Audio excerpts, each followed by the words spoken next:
Hello friends, welcome back to motor refined. আমি আপনাদের host and দোস্ত অরিন্দম ঘোষ, আর আজকে আপনাদের জন্য ফাইনালি আমি নিয়ে চলে এসেছি all new 2025 royal Enfield Hunter 350। Title thumbnail থেকে আপনারা নিশ্চয়ই বুঝে নিয়েছেন, ভিডিওতে আপনাদের সাথে এই বাইকটার একটা ডিটেল রাইড রিভিউ শেয়ার করব। কিন্তু শুধুমাত্র রাইড এক্সপিরিয়েন্সই নয়, এখানে যে চেঞ্জগুলো কোম্পানি 2025 মডেলে হান্টার 350তে করেছে তার জন্য চালানোর সময়তে কী ডিফারেন্স হবে সেটাও আপনাদেরকে আমি বলবো। তার সাথে ফিচার স্পেসিফিকেশন, প্রাইস বা মাইলেজে কী আপনি এখানে চেঞ্জেস পাচ্ছেন, এভরিথিং ইন ডিটেল ডিসকাশন করবো। আর তার সাথে এটাও আপনাদের আমি বোঝানোর চেষ্টা করব যে যদি এই বাইকটাকে এর কম্পিটিশনের সাথেও কম্পেয়ার করা হয়, কেনা আপনাদের জন্য এই বাইকটা কতটা ঠিক হতে পারে। And very special thanks to Kolkata bike zone Chinar park for providing me this bike, যাতে আমি আপনাদের পর্যন্ত রিভিউটা পৌঁছে দিতে পারি।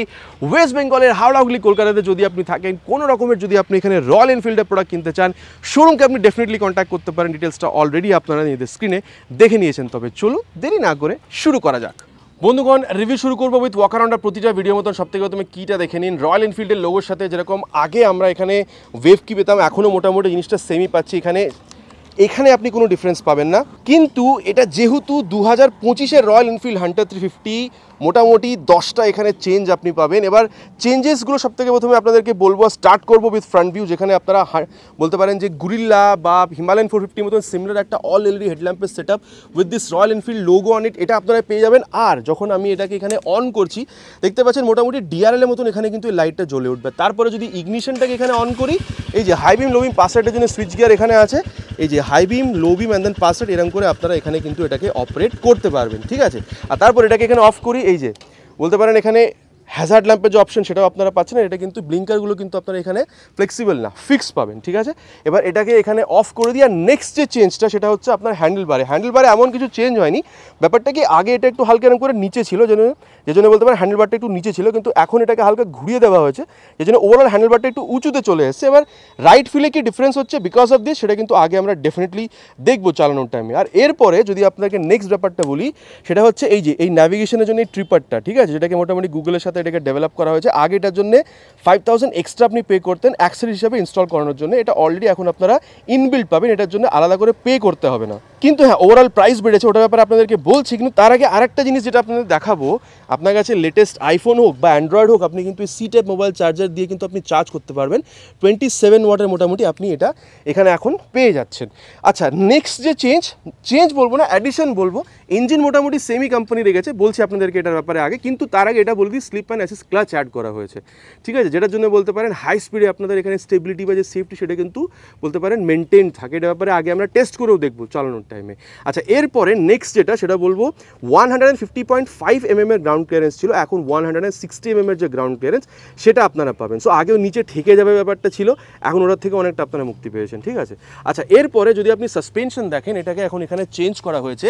আগের থেকে কতটা কমফোর্টেবল এটাও আমরা চালানোর টাইমে দেখবো। কিন্তু হ্যাঁ, 6 বলতে পারেন স্টেপ অ্যাডজাস্টেবল এই যে ডুয়াল হাইড্রোলিক শক অ্যাবজর্বার এটা এখনও আছে। ঠিক আছে, মনোশক এখনও হয়নি। এটার ব্যাপারে আগে আমরা চালানোর টাইমে দেখবো। সিটটাকে হালকা এখানে চেঞ্জ করা হয়েছে, কুশনিং ব্যাপারটা কি এসছে না এসছে সেটাও আমি আগে আপনাদেরকে বলবো চালানোর টাইমে। এরপরে যেটা চেঞ্জ সেটা হচ্ছে আপনার কালার আর প্রাইসে। দেখুন, আগে আপনারা রেট্রো বা মেট্রো হান্টার পেতেন। ঠিক আছে, রেট্রোর মধ্যে আপনারা ফ্যাক্টরি ব্ল্যাকটা পেতেন, যেখানে আপনারা single channel ABS with spoke wheel পেয়ে যেতেন। এখনও ওটা পাবেন, ওখানে কোনো চেঞ্জ হয়নি। প্রাইস মোটামুটি 1,76,500 পর্যন্ত আপনারা পাবেন। ঠিক আছে, আর দেখুন তার সাথে আগে যেরকম আপনারা মিড মডেল বলতে পারেন বা এই মানে রেট্রোর উপরে যখন মেট্রোতে যেতেন তখন আপনি রেবেল বা ড্যাপার পেতেন। রেবেলটা ছিল টপ, ড্যাপারটা ছিল মিড। কিন্তু দেখুন, রেবেল আর ড্যাপার দুটোর মধ্যে থেকে কিছু কালার সরিয়ে কিছু কালার অ্যাড করা হয়েছে। যেরকম ফর এক্সাম্পল আমি বলি, দেখুন মিড মডেলে যদি আপনি যান, ড্যাপার গ্রে আপনি পাচ্ছেন এখন, শুধুমাত্র অন্য কালারগুলো ছড়িয়ে দেওয়া হয়েছে। আর তার বাদে ওখানে কিন্তু আরেকটা কালার অ্যাড করা হয়েছে, যেটাকে কোম্পানি বলছে রিও হোয়াইট কালার। এবার প্রাইস আপনারা আগে 1,98,500 অ্যাপ্রক্স পে করতেন, এখন আপনারা 2,06,500 অ্যাপ্রক্স পে করছেন। এক্সাক্ট প্রাইসগুলো আপনারা স্ক্রিনে অলরেডি পেয়ে গেছেন। ঠিক আছে, তো এখানে আরেকটা চেঞ্জ হলো, কালারের সাথে আপনি প্রাইসটাও চেঞ্জ পেলেন। অ্যান্ড দেন টপ মডেলে যখন যাচ্ছেন তখন কিন্তু আবার রেবেল সিরিজ আসতো। রেবেল সিরিজে এখন আপনি ওই রেবেল ব্লু কালারটা পাবেন, ওই হোয়াইট ব্লু কালারের যে ম্যাচ ছিল এখানে বলতে পারেন ট্যাঙ্কে, ওই জিনিসটা আপনারা পাবেন। তার বাদে অন্য কালার সরিয়ে এখন এই যে এখানে কালার বলতে পারেন লন্ডন রেড কালার, এটাকে কোম্পানি অ্যাড করেছে। এটা 360 ভিউ আপনারা এখন থ্রুআউট দ্য ওয়াকারন পেয়ে যাবেন। আর তার সাথে এখানে কোম্পানি আরেকটা যেটা অ্যাড করেছে সেটা হচ্ছে টোকিও ব্ল্যাক কালার। এবার প্রাইস এখানে কত পে করতেন, মোটামুটি 2,04,000 টাকা পর্যন্ত টপ মডেলে আগে পে করতেন, এখন 2,12,000 টাকা পর্যন্ত অ্যাপ্রক্স পে করছেন। এখানেও 8,000 টাকা বেড়েছে। সো মিড অ্যান্ড টপ দুটোতেই কিন্তু 8,000 টাকা করে বেড়ে গেছে আফটার অল দিস আপডেটস। এবার এই যে প্রাইস বেড়েছে কতটা জাস্টিফাইড এটা কিন্তু আপনারা বলবেন আগে, ঠিক আছে, কমেন্ট করে। কিন্তু হ্যাঁ, এর বাদে আর আমরা এখানে জিনিস কী কী পাচ্ছি চলুন সেটা আপনাদের বলে দিই। ফ্রন্ট ভিউতে হেডল্যাম্প বা এখানে এই ব্লিঙ্কারের ব্যাপারটা আপনাদেরকে বলেছি, আগের মতন এখনও আমরা এখানে এই বেলোজের সাথে 41mm টেলিস্কোপিক ফোক এটা সেম পাচ্ছি। দেন বলতে পারেন এখানে ফাইবারের মাডগার্ড এটাও সিমিলার আছে। টায়ারটা যদি দেখেন এটাও কিন্তু আগের মতো এখনও 110/70 সেকশনের tyre with 17 inches of alloy wheel, এটাও সেম আছে। আর আগে যেরকম আমরা বলতে পারেন যে ড্যাপার বা রেবেল সিরিজের এরকম ডুয়াল চ্যানেল এবিএস পেতাম, এখানেও কিন্তু আমরা সেম, এটাও টপ মডেল আপনাদের জন্য নিয়ে এসেছি। এখানেও আমরা কিন্তু এবিএস ব্যাপারটা পাচ্ছি। আর আগের মতন এখনও কিন্তু 300mm বড় একটা আমরা এখানে কিন্তু ডিস্ক পাচ্ছি উইথ নর্মাল ক্যালিপার, ঠিক আছে। আর এখানে কিন্তু আমরা ডুয়াল পিস্টন ফ্লোটিং ক্যালিপার পাচ্ছি। আর এখানে রিফ্লেক্টারটা তো আছেই। এবার কত ভালো এখানে মানে সাসপেনশন, টায়ার বা ব্রেক আমাদের এখানে ওভারঅল একটা ব্যাপার দিচ্ছে, কমফর্ট দিচ্ছে বা ওই মানে বলতে পারেন যে রেসপন্স দিচ্ছে, সেটা আমরা আগে চালানোর টাইমে দেখবো। কিন্তু হ্যাঁ, এখানে যদি আপনি ক্র্যাশ গার্ড লাগাতে চান আলাদাভাবে আপনাকে অ্যাজ অ্যান অ্যাক্সেসরিজ ওটাকে ইনস্টল করাতে হবে, ঠিক আছে।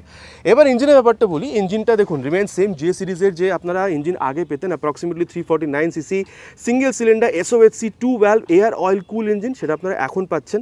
মানে সেম আগে যেরকম ছিল এখনও সেম, কিন্তু হ্যাঁ এটাকে এখন OBD2B করে দেওয়া হয়েছে সো দ্যাট আরও যেন ওটাকে এনভায়রনমেন্ট ফ্রেন্ডলি করা যায়। দেখুন এয়ার কুলিংয়ের জন্য এই ফিন্সগুলো আছে, কিন্তু অয়েল কুলিংয়ের জন্য ভেতরে ব্যাপারটা হচ্ছে, ঠিক আছে। পাওয়ার ফিগার্স রিমেইন সেম 20.2 bhp আর 27 Nm টর্ক। এবার এটাকে যদি আপনি এখানে কম্পেয়ার করেন উইথ বলতে পারেন রনিন 225, দেখুন পাওয়ার মানে অ্যাপ্রক্সিমেটলি সিমিলার পাবেন, কিন্তু টর্ক এখানে মোটামুটি 7 Nm আপনি বেশি পাবেন। সো টপ স্পিডটা আপনি একটু বেটার পাবেন এখানে, ঠিক আছে। এরপরে যেহেতু ইঞ্জিনের ব্যাপারটা বলছি, চলুন তবে এর যে এক্সস্ট সাউন্ড সেটাও শুনিয়ে দিই। এক্সস্টটাও কিন্তু কোম্পানি এখানে চেঞ্জ করেনি। ইনফ্যাক্ট এই যে মাফলার কভার এটাও কোম্পানি এখানে মেটালিক আর কিন্তু সিমিলার রেখেছে, ঠিক আছে। চলুন তবে এর যে আওয়াজ সেটাও আমি আপনাদেরকে এখানে একবার শুনিয়ে দিই।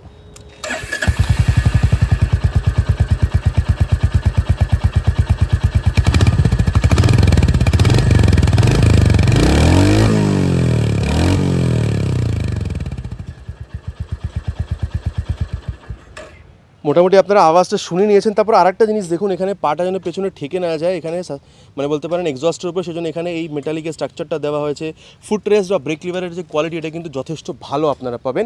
আর রেয়ারে আগের মতন কিন্তু এখনও মোটামুটি বলতে পারেন এই যে টেল ল্যাম্প বা এই যে, আর তার সাথে এখানে এই যে ব্লিঙ্কার সামনের মতন আপনি এখানে রেয়ারেও পাচ্ছেন। এখানে ফাইবারের মাড গার্ড, এখানে বলতে পারেন নাম্বার প্লেট লাগানোর জায়গা, আর উপরে কিন্তু এখানে একটা লাইট আপনি পেয়ে যাবেন। আগের মতো এখনও কিন্তু আমরা এখানে 140/70 সেকশনের tyre with 17 inches of alloy wheel এটা এখনও আগের মতন সিমিলার পাচ্ছি with 17 inches of alloy wheel, 270mm এর বড় একটা এখানে ডিস্ক উইথ দিস সিঙ্গেল বলতে পারেন পিস্টন ফ্লোটিং ক্যালিপার এখানে পাচ্ছি। আর এখানে 6 স্টেপ অ্যাডজাস্টেবল ডুয়াল হাইড্রোলিক শক অ্যাবজর্ভার পাচ্ছি, এটা তো অলরেডি আপনাদেরকে আমি এখানে বলেছি। আর তারপরে রিয়ার ব্যাপারটা ছেড়ে দিয়ে যদি এখানে লেফট পোর্শনে আসেন, সাইড গার্ড আগের মতন এখনও আছে। ওপেন যে সিস্টেম যেরকম আগে পেতাম এখনও আছে। মেইন স্ট্যান্ড আছে, সাইড স্ট্যান্ড আছে with side stand engine cut off sensor and 5 speed gear box, 1 down 4 up. এটাকেও আমরা আগে অ্যাক্সেলারেশন হিসাবে টেস্ট করে দেখব। সিট হাইটটা এখনও আগের মতনই রাখা হয়েছে 790mm এর, আর ধরে পেছনে বসার জন্য গ্র্যাব হ্যান্ডেল দেওয়া আছে। আপনারা যদি চান ব্যাক রেস্টও পেছনে লাগাতে পারেন, ঠিক আছে। আর দেখুন সিট হাইটটা যেহেতু 790, আপনার হাইট যদি 5 পর্যন্ত হয়ে থাকে বাইকটাকে আপনি ম্যানেজ করতে পারবেন, খুব একটা আপনার অসুবিধা এখানে হবে না। ট্যাঙ্ক আপনাদেরকে দেখিয়ে দিই, এখানে ব্ল্যাকের উপরে স্টিকারিং বা এখানে এই যে রেড ব্যাপারটা এখানে আপনারা দেখতে পাচ্ছেন। তার সাথে এখানে রয়্যাল এনফিল্ডে কিন্তু 3D নয়, কিন্তু হালকা একটু উঠে আছে ব্যাপারটা, ঠিক আছে। এটা প্লাস্টিকেরই বলতে পারেন। এই যেখানে রেড আর ব্ল্যাকের সাথে এটা রাখা হয়েছে। 13 লিটারের মেটালিক পাচ্ছেন, কিন্তু এই যে স্ট্রাকচারটা এটা কিন্তু আপনি বলতে পারেন ফাইবারের। রয়্যাল এনফিল্ড হান্টার 350 এখানে আপনি স্টিকারিং পাচ্ছেন। আচ্ছা, ট্যাঙ্কের ব্যাপারটা দেখুন, এখানে E20 স্টিকারিং করা আছে। তার মানে ইঞ্জিনটাকে আপনি ফ্লেক্স ফুয়েল দিয়েও রান করাতে পারেন। মোটামুটি 35 থেকে 38 পর্যন্ত আপনি এখানে মাইলেজ এক্সপেক্ট করতে পারেন। অলরেডি বলেছি গ্রাউন্ড ক্লিয়ারেন্স 160mm পর্যন্ত পাবেন। আর ওয়েট এখানে চেঞ্জ হয়নি, 181 কিলোগ্রামের আপনারা এখানে কিন্তু ওভারঅল ওয়েট পেয়ে যাবেন। আর তারপরে এখানে হ্যান্ডেল বারটা তো অলরেডি বলেছি আমরা আগে চালানোর টাইমে দেখব, কিন্তু আর কি আছে এখানে, এটাকে টগল করার জন্য এই সুইচটা পেয়ে যাবেন। এখানে বলতে পারেন হাই বিম লো বিম পাস লাইটের সুইচ, এটা টার্ন ইন্ডিকেটর, আর ফোনটা কিন্তু যথেষ্ট লাউড বলতে পারেন। এটা কিল সুইচটা দেওয়া আছে স্টার্ট সুইচের সাথে, আর এখানে কিন্তু হ্যাজার্ড ল্যাম্পের সুইচ আছে, ঠিক আছে। আর তারপরে এখানে মিটার কনসোলের ব্যাপারটা একবার বলি। ট্রিপারটা তো অলরেডি আপনাদেরকে এখানে আমি বলেছি যে অন করলে পুরো একটা সোয়াইপ নেবে। এখানে আপনি স্পিডোমিটার পাচ্ছেন, এখানে কিন্তু ওই RPM মিটারটা আপনারা পাবেন না। এই যে এখানে বলতে পারেন ফিউল গেজ সেন্সার, এখানে টাইম, এখানে বলতে পারেন এখানে গিয়ার পোজিশন সেন্সার দেখাচ্ছে। দেন এখানে যদি আপনি এই বাটনটা ইউজ করেন তাহলে ট্রিপ F এর পরে কিন্তু এখানে ওডোমিটার বা ট্রিপ A ট্রিপ B কত আছে এগুলো কিন্তু আপনারা এখানে দেখতে পেয়ে যাবেন, ঠিক আছে। তারপরে রেট্রো ফিলটাকে মেনটেন করার জন্য এখনও কিন্তু কোম্পানি এই গোল যে মিরর সেটা কিন্তু কোম্পানি এখনও ওটাকে সিমিলার রেখে দিয়েছে। দেখুন মোটামুটি বাইকটাতে কি আছে না আছে ডিসকাস আপনাদের সাথে হয়ে গেছে। চলুন তবে রাইডে যাওয়া যাক, অ্যান্ড দেন দেখি যে ওভারঅল এই যে চেঞ্জগুলো হয়েছে তার জন্য রাইড এক্সপিরিয়েন্স আপনারা এখানে কী কী তফাৎ পাচ্ছেন। তবে বন্ধুগণ এবার রাইড রিভিউ স্টার্ট করা যাক of this 2025 royal Enfield Hunter 350। সিটে যখন বসছেন আমি অলরেডি বলেছি আপনাদেরকে 790 পর্যন্ত সিট হাইট।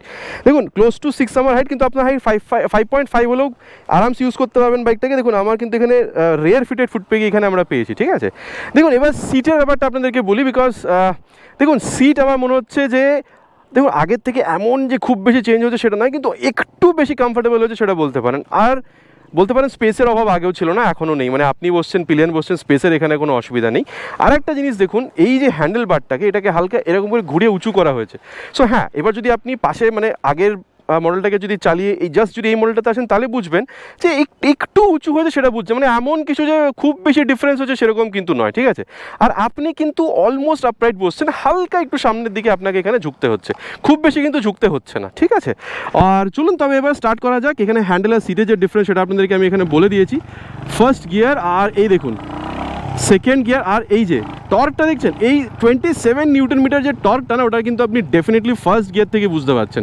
আর একটা ব্যাপার, মানে এখানে যদি আপনি ক্লাচ দেখেন, ক্লাচ কিন্তু বাপরে বাপ, মানে রয়্যাল এনফিল্ডের গাড়িতে এত সফট ক্লাচ, এই দেখুন, because of the slipper and assist clutch. তো চলুন তাহলে ওটাকে আপনাকে একবার আমি টেস্ট করে দেখাই।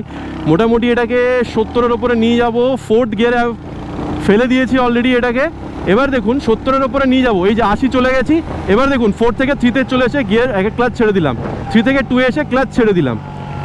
সত্যি ভাই স্লিপার ক্লাচটা যা কাজ করছে না, মানে একটুও কিন্তু স্লিপ করেনি, ঠিক আছে। আমি এই যে হাই স্পিড থেকে পট করে গিয়ার ডাউন করে ক্লাচটা ছেড়ে দিচ্ছি, রিয়ার টায়ার কিন্তু স্লিপ করছে না, ঠিক আছে। সো এই জিনিসটা কি বলুন তো, যখন আপনি হাইওয়েতে আছেন, ধরুন যদি আপনি বেশি স্পিডে থাকেন, সামনে কিছু চলে আসলো, পট করে যদি আপনি ওই গিয়ার ডাউন করে স্পিডটা স্লো করতে চান, আর যদি বারবার গিয়ার ডাউন করে ক্লাচ ছেড়ে দেন, স্লিপ করে যায় গাড়ি। এখানে স্লিপ করছে না, বিকজ স্লিপার অ্যাসিস্ট ক্লাচ আছে। সো এই জিনিসটা এখানে অ্যাড হয়েছে, আর কোম্পানি যেটা অ্যাড করেছে সুন্দর এখানে কাজও করছে। আর দেখুন আমি এটা বলবো যে আপনি যদি এখানে গিয়ার শিফটিং দেখেন, আগেও স্মুথ ছিল, আপ বা ডাউন শিফটিং এখনও কিন্তু স্মুথই আছে, এখন খুব একটা অসুবিধা নেই, ঠিক আছে। মানে ওই হালকা একটা এফর্ট দিতে হচ্ছে মানে আপ ডাউন করার জন্য, কিন্তু স্মুথনেস ব্যাপারটা এখনও কিন্তু আপনি গিয়ারে পাবেন। কিন্তু ডেফিনেটলি ক্লাচটা কিন্তু এখানে যথেষ্ট আপনি সফট পাচ্ছেন, ঠিক আছে। আর তারপরে যেটা আপনাদেরকে আমি বলবো সেটা হচ্ছে, এত যদি আমরা এখানে ক্লাচ গিয়ারের ব্যাপারে কথা বলছি, চলুন তাহলে এবার যে অ্যাক্সেলারেশনটা সেটা করি, তারপরে এটার যে পারফরমেন্স সেটার ব্যাপারে কথা হবে। We'll start with 3 horns already on first gear now.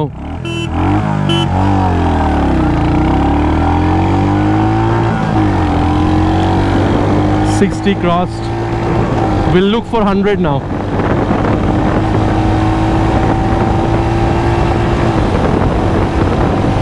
$100 also crossed. দেখুন বন্ধুগণ একটা কথা বলি, দেখুন আমার মনে হচ্ছে OBD 2B এই যে মডেলটাতে, এটাতে খুব বেশি ভাইব্রেশন এখানে তফাৎ হওয়ার কথা না, কিন্তু আমার মনে হচ্ছে আগের মডেলটা থেকে এটাতে আরেকটু যেন বেশি এখানে কমফর্টটা বুঝতে পারছি, মানে ভাইব্রেশনটা খুব বেশি, মানে ওটার থেকে কম বুঝতে পারছি আর কি আগের মডেলটার থেকে। এবার আমি জানি না এটা আমার এরকম মনে হচ্ছে কেন, বাট আপনারা যদি দুটো মডেলই চালিয়ে থাকেন, টেস্ট রাইড নিয়ে থাকেন, নিচে কিন্তু প্লিজ কমেন্ট করে জানাবেন।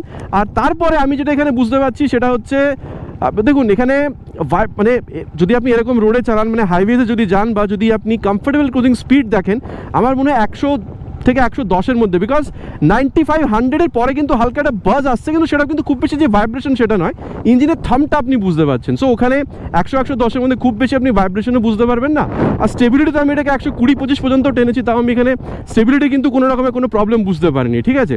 আর তারপর দেখুন ইঞ্জিন হিটিংয়ের ইস্যু প্রথম একটু হতে পারে, একবার সার্ভিস করে দিলে তারপরে এতটা ইঞ্জিন হিটিংয়ের ইস্যু আপনি পাবেন না, যদি পেয়ে থাকেন কোনো সময়, তাহলে শুরুতে কেনার পরে, ঠিক আছে।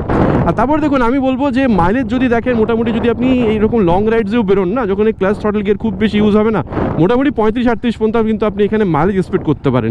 আর তারপর আর একটা জিনিস দেখুন, ধরুন আপনি এখানে মানে ধরুন ট্রাফিকে আছেন, কতটা লোয়েস্ট স্পিডে আপনি এখানে থার্ড গিয়ারে রান করতে পারেন। দেখুন মোটামুটি আমি এটাকে কিন্তু এখন 18-19-20-তে চালাচ্ছি, তাও দেখুন ইঞ্জিন কিন্তু খুব একটা স্টল করছেন, তো এই স্পিডেও আপনি চালাতে পারেন। মানে আরেকটা কথা আপনাকে বলি, সেকেন্ড গিয়ার পর্যন্ত কিন্তু বলছে ইঞ্জিন যে হালকা চেঞ্জ করো গিয়ারটাকে, থার্ড গিয়ারে দেওয়ার পরে কিন্তু স্পেশালি যদি সিটি রাইড করেন না, 50-60 সিটিতে রাইড করা খুব চাপের হয়, ঠিক আছে, বিকজ অফ দ্য ট্রাফিক। তো 50-60 থার্ড গিয়ারে চালালে আপনার কোনো প্রবলেমই নেই, স্মুথনেসের সাথে রান করছেন। কিন্তু হ্যাঁ, আপনি 4th গিয়ারে দিয়ে আপনি 50-60 চালান, কোনো মানে স্মুথনেসের সাথে আরামসে চালাতে পারবেন। আর যদি হাইওয়েজে বেরোন মোটামুটি 5th গিয়ারে দিয়ে দিন, 100-105 পর্যন্ত টানুন, 10 পর্যন্ত আপনার খুব একটা এখানে কিছু ফিল হবে না, ঠিক আছে? মানে স্মুথনেসের ব্যাপারটা বলছি, বা ভাইব্রেশন কম ফিল হবে সেটা আপনাদের বলার চেষ্টা করছি। দেখুন বন্ধুগণ, এই OBD2B বা এই স্লিপার অ্যাসিস্ট ক্লাচ অ্যাড হওয়ার পরে যে মানে অ্যাক্সেলারেশন করে যে তফাৎ হয়েছে সেটা কিন্তু আমি বলবো না। মানে মোটামুটি আগের মডেলে যেরকম অ্যাক্সেলারেশন পেতাম এখনও মোটামুটি কিন্তু সেরকমই আমি অ্যাক্সেলারেশন এখানে বুঝতে পেরেছি। আর এবার যেটা আপনাদেরকে বলবো সেটা হচ্ছে অ্যাবাউট ব্রেকিং। মোটামুটি এটাকে নিয়ে যাব 60-70-এর ওপরে, তারপরে ফ্রন্ট ব্রেক করবো। আর 70-75-এ গিয়ে ফ্রন্ট ব্রেক, মোটামুটি 70-75-এ গিয়ে। পেছনে কেউ নেই দেখেই ব্রেকটা করেছি। আর দেখুন আমার মনে হচ্ছে যে ফ্রন্ট ব্রেকের দেখুন আগেও কিন্তু রেসপন্সটা আমরা ভালোই পাচ্ছিলাম, আর এখনও আমরা রেসপন্সটা কিন্তু এখানে যথেষ্ট ভালো পাচ্ছি। এটা নিয়ে আপনাদের কোনো অসুবিধা হওয়ার কথা নয়। কিন্তু হ্যাঁ, আমি বলবো যে আমি ABSটা এখানে যে খুব একটা বুঝতে পেরেছি তা নয়, ঠিক আছে? কিন্তু আরেকটা জিনিস ব্রেকের মধ্যে আপনাদেরকে দেখা, এই যে আচ্ছা পাটা নিচে রাখছি, কিন্তু আরেকটা জিনিস দেখুন, এই ছোট্ট জায়গার মধ্যে কিন্তু এটা টার্ন হয়ে যাচ্ছে। সো টার্ন রেডিয়াসটা কিন্তু আপনার এখানে যথেষ্ট ছোট। সো যদি আপনি এরকম মানে সিটির মধ্যে যদি রাইড করেন আর যদি ইউ টার্ন নিতে হয় তাহলে কিন্তু আপনি ইজিলি নিতে পারবেন, আপনার খুব একটা কিন্তু এখানে প্রবলেম হবে না, ঠিক আছে? আর এই ব্রেকারটা পার করার পরে এবার আমি আপনাদের সাথে এখানে যে এর রিয়ার ব্রেকটা সেটাও আমি আপনাদেরকে টেস্ট করে দেখাবো। মোটামুটি এটাকে আর একটু স্পিডে নিয়ে যাবো, ঠিক আছে? এই হার্ডলসগুলো আগে পেরিয়ে যাক, তারপরে মোটামুটি এই যে এইবার আপনাদেরকে আমি রিয়ার ব্রেকটা টেস্ট করে দেখাই। এটাকে আরেকটু স্পিডে নিয়ে যাবো, মোটামুটি 85-এ গিয়ে রিয়ার ব্রেক, এই যে। ও মাই গড, হ্যাঁ এত স্পিডে দিয়েছে, আমি কিন্তু কোনোদিন কোনো গাড়ির রিয়ার ব্রেক টেস্ট করিনি। 85-এ গিয়েও টেস্ট করলাম। আচ্ছা এখানে বলি হালকা আমার মনে হচ্ছে স্লিপ করেছে, জাস্ট তারপরে কিন্তু এখানে ABSটা চলে এসছে। মানে হয়তো ওই ফিলটা পেসলারও ছিল না, বাট ওইরকম আমার একটা ফিল হলো আর কি। সো আপনাদের সাথে শেয়ার করলাম। কিন্তু হ্যাঁ, রিয়ার ব্রেকে কিন্তু ABSটা আপনি যখন এক্সট্রিম প্রেস করছেন ABSটা কিন্তু চলে আসছে, ঠিক আছে? আর চলুন তবে এবার রিয়ারের সাথে সাথে ফ্রন্ট ব্রেকটাকে প্রেস করে দেখবো। মোটামুটি ওইরকমই স্পিডে নিয়ে যাবো, 70-80-র মধ্যে রাখবো এটাকে। পেছনে কেউ নেই দেখেই ব্রেকটা প্রেস করবো। কেউ নেই, 70 থেকে এই যে 80 প্রায় টাচ করেছিলাম। এই যে রিয়ার উইথ ফ্রন্ট ব্রেক, এই ব্রেকটা যখন আমি মানে প্রেস করলাম না রিয়ারের সাথে সাথে ফ্রন্ট ব্রেকটা, আমি বলবো দেখুন রিয়ার মানে ব্রেকিং সেটআপে কোনো চেঞ্জ হয়নি। আর আমি বলবো যে ব্রেকটা আপনি এখানে কিন্তু দুর্দান্ত পাচ্ছেন, আপনার ব্রেকিং নিয়ে এখানে কিন্তু কোনো রকমের কোনো অসুবিধা হওয়ার কথা নয়, ঠিক আছে? সো ব্রেকিং পার্টটা হয়ে গেল। এবার সাসপেনশন, বিকজ এখানে সাসপেনশন তো হালকা পেছনেরটা চেঞ্জ হয়েছে, সেটার ব্যাপারে কথা বলা যাক। দেখুন ফ্রন্ট আপনি সাসপেনশন এখানে বলতে পারেন টেলিস্কোপিক ফোক পাচ্ছেন, আর রিয়ারে ডুয়াল হাইড্রোলিক শক অ্যাবজর্বার যেটাকে চেঞ্জ করা হয়েছে রিয়ারে। দেখুন আমি বলবো সামনে এই যে ব্রেকারটা আছে এটার উপর একবার যদি আমি এখানে আপনাদের পাস করাই, আচ্ছা আপনাদের সাথে কথা বলতে বলতে এখানে পাস করবো, সো দ্যাট আপনার এই যে আওয়াজটা আমার হয়তো বুঝতে পেরেছেন। এখানে কিন্তু যে খুব বেশি ডিফ্লেকশন আমার আওয়াজে সেটা নয়, কিন্তু দেখুন আমি বলবো যে আগে সেটআপের থেকে যে খুব বেশি সফট হয়েছে সেটা নয়, কিন্তু হ্যাঁ আগে যে একটু স্টিফনেসটা বেশি পাচ্ছিলেন এখন স্টিফনেসটা আপনি একটু কম পাচ্ছেন।